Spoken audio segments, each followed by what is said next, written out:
Sumagot si Job. Ikalabing-siyam na kabanata.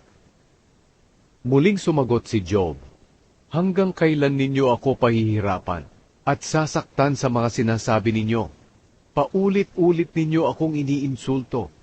Hindi na kayo nahiya sa mga ginagawa ninyo sa akin. Kung talagang nagkasala ako, problema ko na iyon. Ang akala ninyo'y matuwid kayo kaysa sa akin.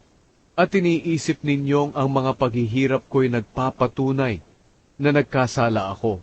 Pero ang Diyos ang may gawa nito sa akin. Siya ang naglagay ng bitag sa palibot ko. Tumawag ako at humingi ng tulong pero walang sumagot sa akin. Humingi ako ng katarungan pero walang nagbigay sa akin. Hinarangan ng Diyos ang dinadaanan ko para hindi ako makadaan. Tinakpan din niya ito ng kadiliman. Kinuha niya ang kayamanan ko, pati na ang aking karangalan.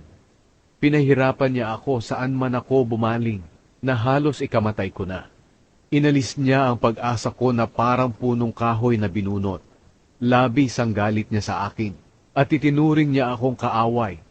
Parang pinadalhan niya ako ng mga sundalo upang salakayin at palibutan ng aking tolda. Inilayo niya sa akin ang aking mga kamag-anak, at nilayuan na ako ng aking mga kakilala.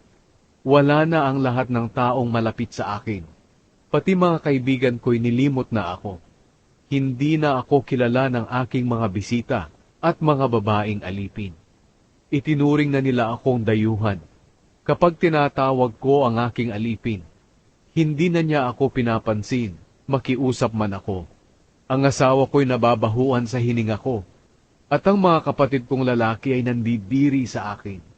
Hinahamak ako kahit ng mga batang paslit. Kapag nakikita nila ako, pinagtatawanan nila ako. Lahat ng matalik kong kaibigan ay nasusuklam sa akin. Pati mga mahal ko sa buhay ay lumayo na rin. Butot balat na lang ako at halos mamamatay na. Maawa kayo sa akin, mga kaibigan ko, dahil pinahihirapan ako ng Diyos. Bakit ninyo ako inuusig tulad ng ginagawa ng Diyos sa akin? Hindi pa ba sapat ang pagpapahirap ninyo sa akin? Mabuti sana kung isinulat sa aklat ang mga sinabi ko, o di kaya'y iniukit ito sa bato para hindi mabura magpakailanman. Pero alam kong buhay ang aking tagapagligtas, at sa bandang huli ay darating siya rito sa lupa para ipagtanggol ako. Pagkaalis ko sa katawang ito at mabulok ang mga laman ko, makikita ko na ang Diyos. Makikita ko siya ng harapan at hindi na siya iba sa akin. Labis na akong nananabik na makita siya. Kung patuloy ninyo akong pararatangan na ako'y naghihirap dahil sa aking kasalanan, tiyak na darating sa inyo ang nakakatakot na parusa ng Diyos. Parurusahan niya kayo dahil sa galit niya.